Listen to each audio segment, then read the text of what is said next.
Hi there, this is Terry with Adorable Deco Decor, and I've been asked to share a tutorial on one of the more popular items I've got in my store, and that is a rustic either winter or Christmas lantern swag. And there's just a few items you're going to need for this. You're going to need a few greens, and actually right now is probably a good time to go to either your local floral store, Hobby Lobby, or Michael's. And I literally just go to the green aisle and I start placing things together as such. And just 3 pieces here. You can see that it's already starting to take shape. But you're going to need the greens. You're going to need whatever combination of ribbons you like. And this combination right here has probably been my most popular seller. And this can work for Christmas, or it can carry on through the rest of the winter as well. And again, I've sold tons of these lantern swags using these 2 ribbons. Tonight I wanted to mix it up though. I'm going to use this Harlequin kind of a rustic red and cream colored. I thought it would go well with this ribbon as well, and again, this combination will work throughout the winter. You're also going to need some floral wire, and I like to use 26 gauge. You'll need, well, I say you need, but you really probably don't. It's whatever your taste. I just grab these berry picks, and I've used both 1 or 2 of these in a single lantern swag. And then of course you'll need a lantern.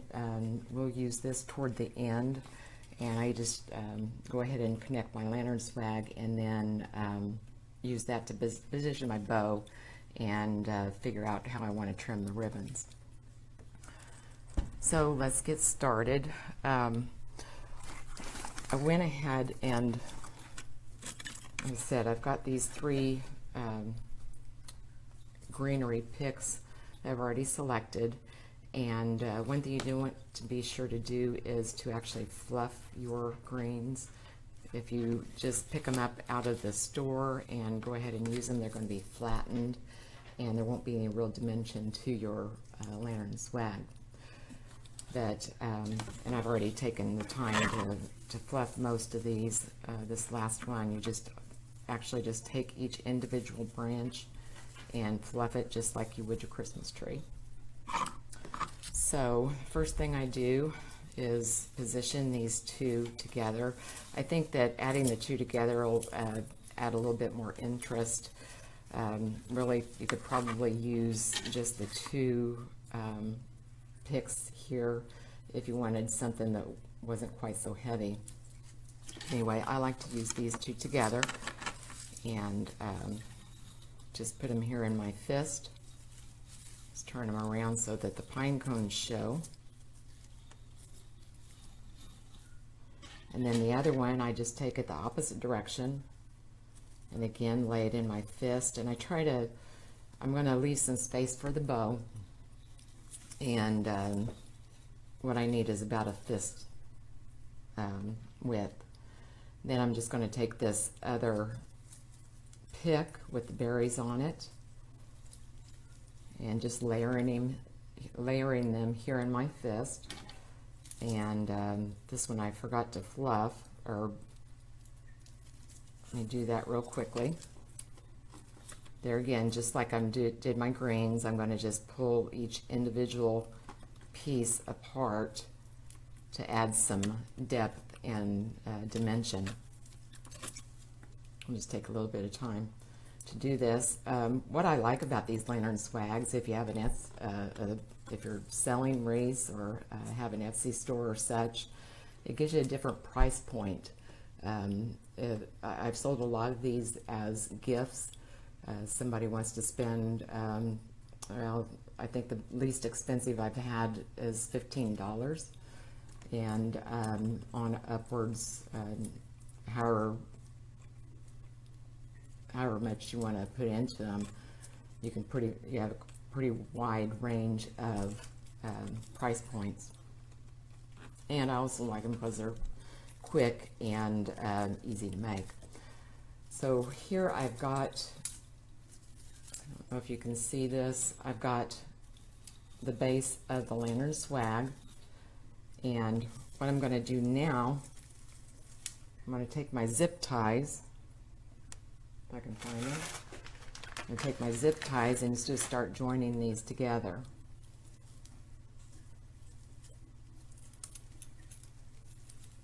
Once you get the first one on, it's a lot easier.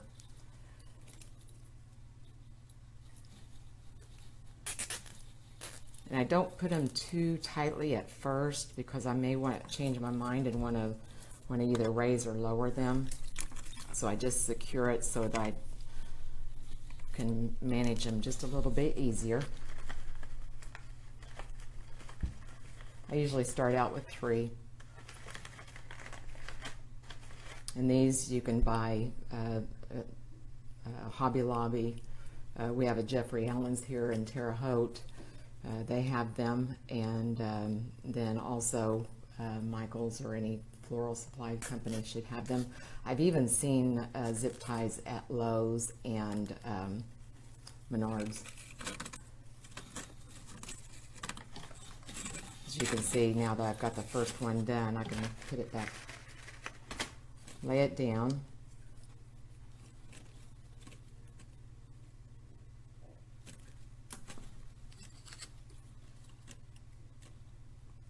If I can get that in there. Okay, now I'll pull out my needle nose pliers, and if I like the way that everything's looking at this point, I'm going to push this down just a little bit, and I can go back and trim this too if I need to shorten anything later on after I get the ribbon or after I get the bow on there. I'm just going to pull these tight.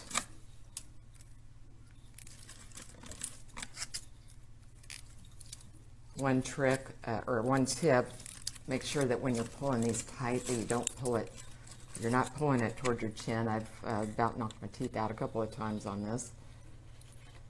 And then we just clip off the ends like that. And I just, for the sake of time, I went ahead and I made my bow. And I use the Pro Bow, and it's a real simple way to make a bow, and this is just a basic terry bow. And again, you can use any combination of ribbons, and you can make however many loops you want. You can make very large lantern swags, or you can make them even as small as, say, 8 inches long. And there again, just depending on how big your lantern swag is, then that's how big your bow will need to be. All right, and now I'm just taking the floral wire on the back, and I kind of look at the bow, and I've decided that I'm going to want my more full side to have the longer tails. So as you can see, this is where I had the 2 picks. I've got the 1 pick, well, not counting the berries, I've got the 2 green picks down on the bottom. I've got the 1 green pick at the top, and then I'm going to want my longer tails toward the bottom of this. So at this point, I just wrap my wire around the greenery, as so.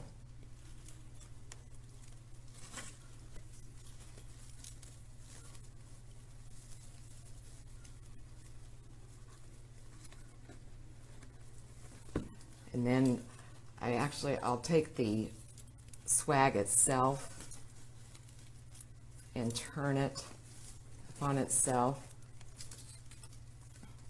Not too many times because I don't want my wire to break, but turning the swag itself will allow that bow to then tighten down onto the actual swag.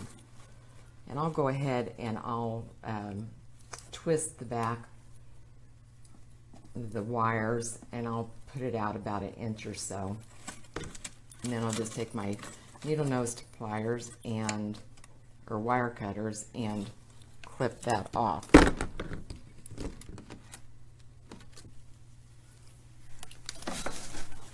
Okay, now at this point I'm going to take the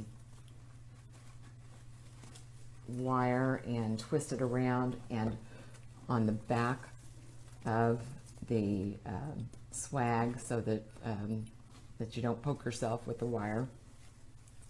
All right, now at this point I'm going to go ahead and trim the ends of the picks.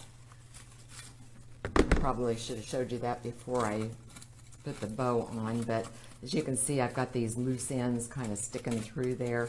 I'm going to go ahead and clip them off at this point using my wire cutters.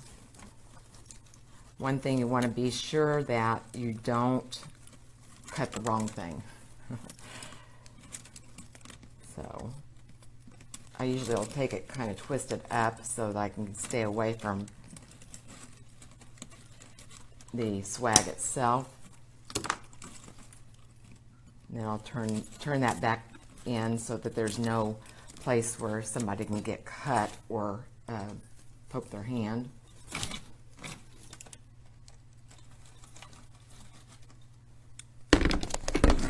This one's a little thicker. It requires a heavier set of wire cutters.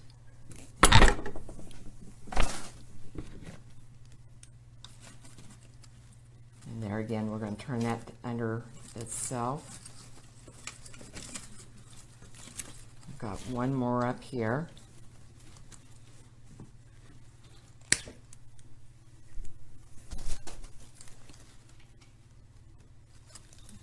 Okay.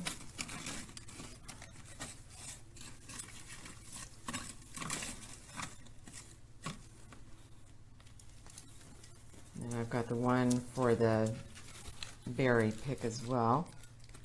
Trim that off.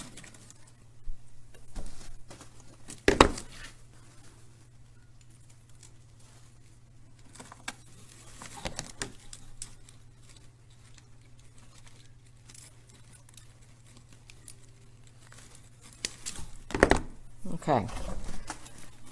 Now at this point, I'm going to want to cover up these mechanics. If you're just using it or just making this for yourself, I wouldn't worry about it. But if you're selling it, you want it to look professional. So for this, I've got a little box of loose end leaves from past projects that I've used or past projects that I've done. I just keep these leaves in this box here. I'm going to find one that looks the right size.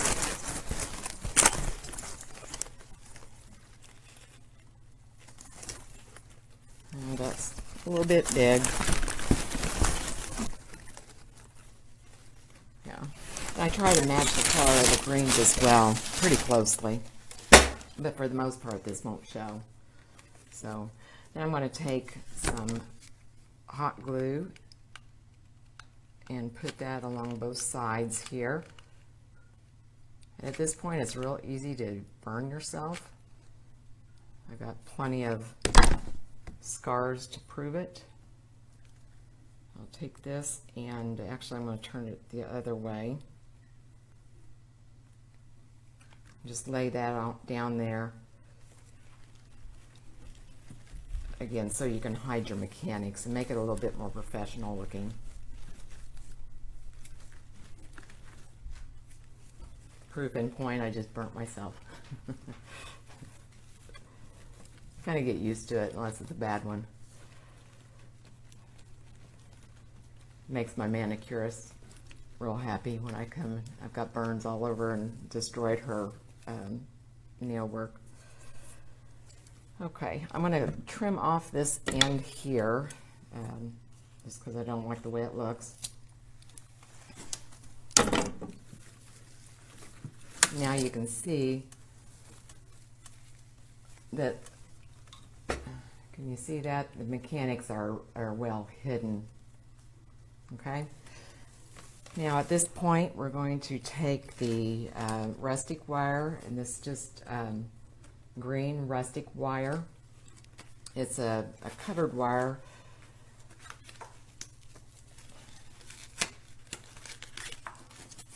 It kind of has a, I don't know what that is, like a hemp covering over it, and it's real bendable. And you can put it whatever shape you like. I use this to use as my wreath hangers as well. And I like to use about 18 inches on this. Just cut that with my wire cutters.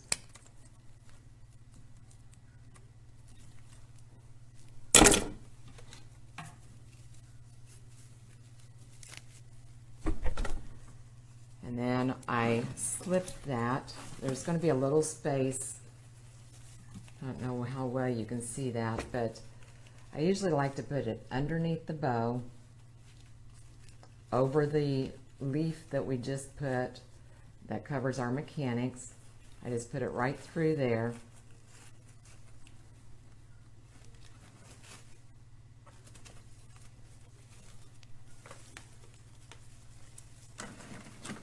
I try to make it fairly even. I tighten it down around the leaf.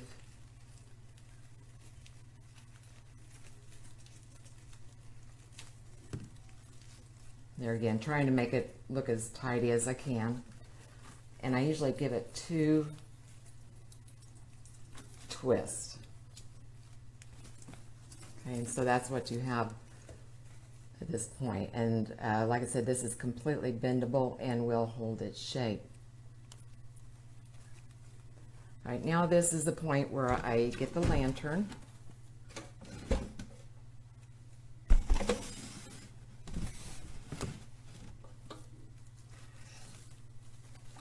And I go ahead and tighten it around the lantern using the rustic wire. And one thing with the rustic wire, I noticed that it does fray. And so what I like to do is take my hot glue, and I'll just put a little dab on the last, say, 1/2 inch or so. And I'll just run it around there, trying to avoid big drips, but making sure that the rustic wire on the end is completely covered so that you don't have that fraying. I'm going to do it on this side as well.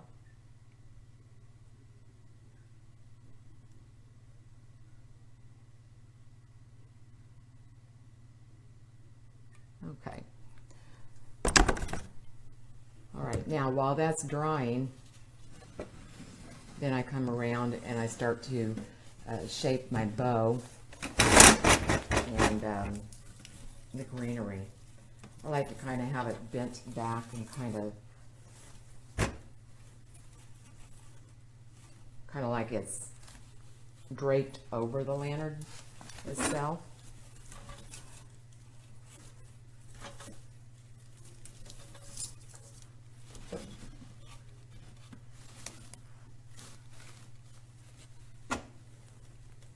Okay. Let's see if I can't make this a little bit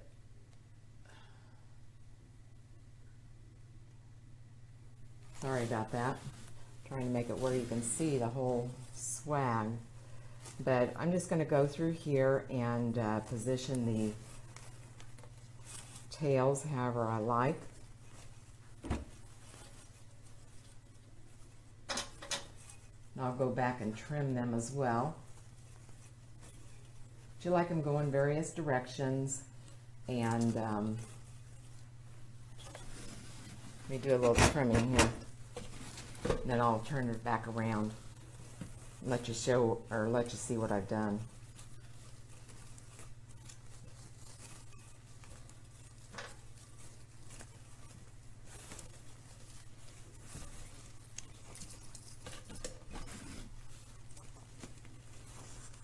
I think I've got them way too long, so I'm going to go ahead and start trimming these. And I just make a dovetail cut. You take the two wired ends of the ribbon, turn it in half, and then cut it at an angle. And that just gives it a more finished, more professional looking finish.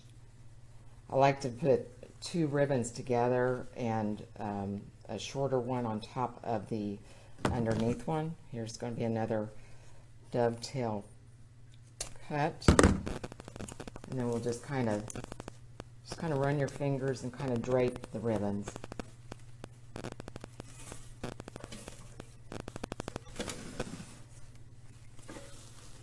There's the one side. I'm going to do the same thing up top.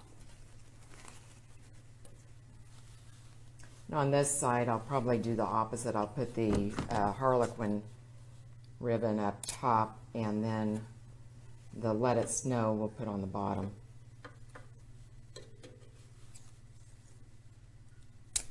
Okay, there's one side done.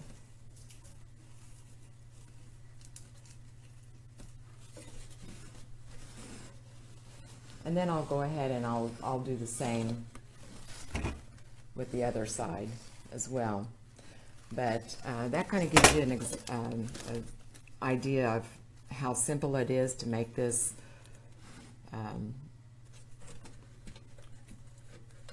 lantern swag, and you can adapt this for use this recipe for any season, any ribbon, any occasion. I've made them for the Indy 500 here in Indiana. I've made them. I've made peacock lantern swags. I've made all kinds of lantern swags. There again, it's a real easy, quick way to offer a different price point for your shop. And if you're just using it for your own home decor, there again, very simple and quick to make, and you can change them out real easily. Another way these can be made or be used is for tree toppers for a variety of seasons or holidays, and I've also seen them used on banister posts on the stairways. So hope you enjoyed this tutorial, and if you have any questions, just leave a comment. If you like what you saw, please share this on your page. And I can be found, of course, here on Facebook, Adorable Deco Decor, and on Etsy under the same name. All right, thank you for your time. Bye-bye.